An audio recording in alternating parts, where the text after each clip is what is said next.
All right, folks, Yishai Fleischer here, broadcasting from New Jersey, but thinking about the Holy Land. And as I woke up today, I looked at the news. I saw that Australia is making troubles again for the Jewish state, for the state of Israel. This time, after proclaiming that they're going to recognize a Palestinian state in the ancestral homeland of the Jewish people, now they're blocking Knesset members from coming in and speaking in their country because of the claim of hateful language that Knesset members make, and specifically this one, which is Knesset member Simcha Rothman. The claim is that it's hateful language, things like we should defeat the Hamas and that we should help refugees get out.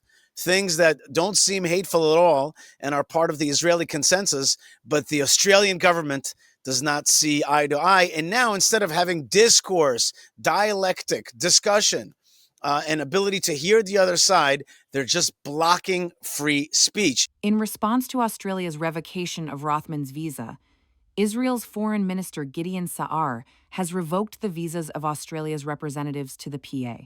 In addition, the Foreign Minister instructed Israel's embassy in Canberra to carefully review all official Australian visa requests for entry into Israel.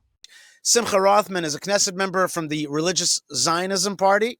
He's the chairman of the important Constitution, Law, and Justice Committee, and he's also one of the co-leaders of the Knesset Land of Israel Caucus, and he joins us right now from the road. I'm in New Jersey. He's on the road in the Land of Israel. Simcha, thank you so much for joining us.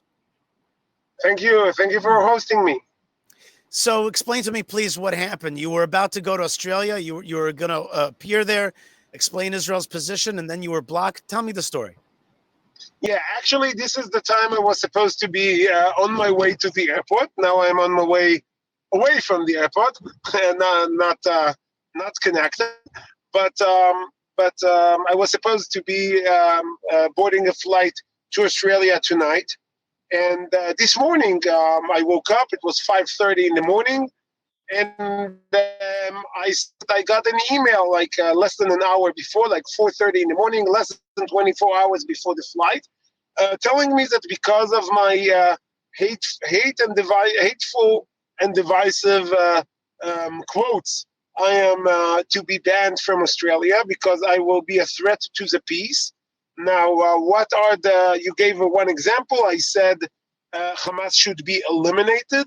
I'm sorry for the harsh terms, of course. I hope you are taking it in the right way, because it's very dangerous to hear me say that Hamas should be eliminated. I said that Israel is on the good side and Hamas is on the bad side. Again, a quote. I got a list, actually, very interesting quotes. Maybe I need to hire the Australian government to be my press officers, because they actually went over a lot of quotes that I said over the past 2 years. So I said that we need to eliminate Hamas. I said Hamas are the bad people and Israel are the good people. I said the world should stand with Israel.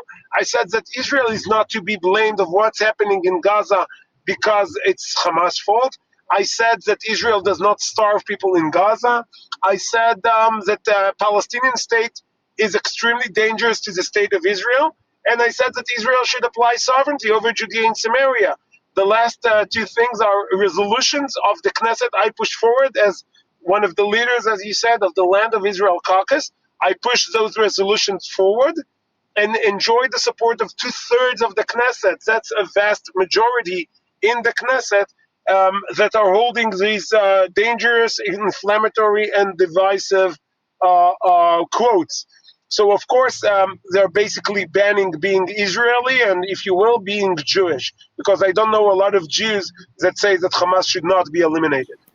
Right. This seems like very simple language. It doesn't seem inflammatory. It seems like a language of a country that's in war. It's true. We have a conflict. We have a war with people who started the October 7th massacre.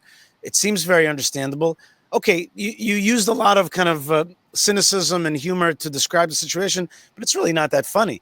Here's a sovereign state, Australia, who's blocking, as you're pointing out, not just a Knesset member, but really the majority opinion of Israelis from being able to be heard in that country. Like, where have we come to? Give me a little bit of an analysis on the situation on the global front, that we can't speak anymore. Forget that we're not liked, but even our opinion is not kosher anymore in Australia. So of course it's not only our opinions, and it's I was supposed to be in Australia to visit the Jewish community there that are facing threats of anti-Semitism, that are facing attacks on synagogue. A synagogue was torched down, and and um, and basically what the Australian government did is to cave under terror threats. The Islamic population there, they call it the Islamic community, basically threatened the Australian government that if I will come, it will make them act illegally and in a radical way and breach the peace. And instead of punishing the violent aggressors, the Australian government chose to side with jihadists and with Hamas and blame me for those actions. So of course that's terrible, and Australia should learn the lesson. You should never cave to terror. Israel learned this lesson with a very heavy price tag in October 7th. We paid the price for uh, for um, for the fact that we did not eliminate Hamas before, and that we gave Hamas the ability, the land, and the humanitarian aid, and what they needed to attack us. So we learned this lesson, I hope, and I hope that the Australian government will learn this lesson also. Knesset member Simcha Rothman, while I have you here on the line, in some ways, you've been accused of the person who really started the whole war. What do I mean by that? And maybe that's an exaggeration, but what I mean by that is that Hamas has released papers saying that indeed it is because of the divisions that Israel had that was due to the judicial reform that they started the war. They realized that this was the time Israel was very divisive. You were one of the main proponents of the judicial reform. And now, almost 2 years later, I just want to ask you, how do you see the whole how do you see this war starting, the divisions in Israel, the judicial reform? Are you going to keep pushing for that? Do you think that was the right way to do it? Is there a way to push for reform in Israel without causing such social divisions? First, I don't really agree with you about the judicial reform causing the division. I don't I don't accept this definition. Should I remind you that Israel was in 5 elections, one after the other, and some parts of Israel were willing to cooperate with the sister movement of Hamas just to block Netanyahu and the right wing bloc from forming a government. So to say that the division started on when we pushed forward the judicial reform is just mixing cause and effect. It's not. It's you don't have your timeline right if you say it. So that's first. And the second, our enemies, be it Iran, Hezbollah, Hamas, or any other enemies, confused um, our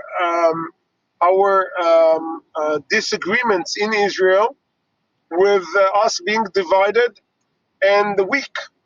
And I think they learned after 2 years of having the one of the longest wars Israel had ever faced, and maybe in any other nation also, very long war. We see that the Israeli society is more united than ever. People, not only the Israeli, the Jewish people from all around the world are acting as one. Even today, even people who disagree with me on judicial reform and other issues in the opposition posted the texts of support, because we do know in Israel and in the Jewish people that we must stand together against our enemies. And I think that if Hamas were calculating um, um, and counting on the division within the people in Israel, I think it was one of Hamas' greatest and I hope final mistakes. Simcha Rothman, you're on the road. I got one last question for you. I picked up today the New York Times here in New Jersey. It's full of pictures about starving children in Gaza. And there's a whole, excuse me, narrative about the Gazans being abused by Israel. That is being hammered again and again and again and again in the New York Times, page after page. Just one narrative. And that narrative is taking root around the world. I just wanted to ask you, how is Israel going to defeat this narrative of lies that is really eroding our international support? So I think that Israel needs to just defeat Hamas as soon as possible, and then deal with those issues. I think the fact that a newspaper like New York Times was caught already red-handed with Hamas propaganda and lied about pictures of children from Gaza being starved. There were 2 million tons of humanitarian aid that Israel let into Gaza, and that's enough to keep the entire population in Gaza well fed for more than 2 years. And the fact that Hamas is taking away humanitarian aid and using it to starve his own population, and definitely to starve Israeli hostages. That's the only starvation that exists in the Gaza Strip, and the fact that and we will not be able to defeat those lies before we defeat Hamas. We have to defeat Hamas, and then when the world will be able to go inside Gaza and learn what we dealt with and how vicious Hamas actions were, I think it will be easier to win the propaganda war against Hamas. Knesset member Simcha Rothman, I want to thank you so much. You're a member of Knesset from the Religious Zionist Party. You're the chairman of the Constitution, Law, and Justice Committee. You're one of the co-leaders of the Knesset Land of Israel caucus. You've been denied rights to visit Australia, to speak to the Australian Jewish community, and to voice your opinion, but you're not denied that here on this channel. And a lot of people who seek truth look to you. Thank you so much for being with us, and keep going on your path Thank you. for strong Israel. Thank you very much, and thank you very much, and Am Yisrael Chai. Am Yisrael Chai. Thank you very much. All right, folks, Yishai Fleischer here, and broadcasting live from New Jersey, fighting the fight on the way to the land of Israel. God bless you wherever you are. Stay tuned, stay strong, stay part of the story, and shalom.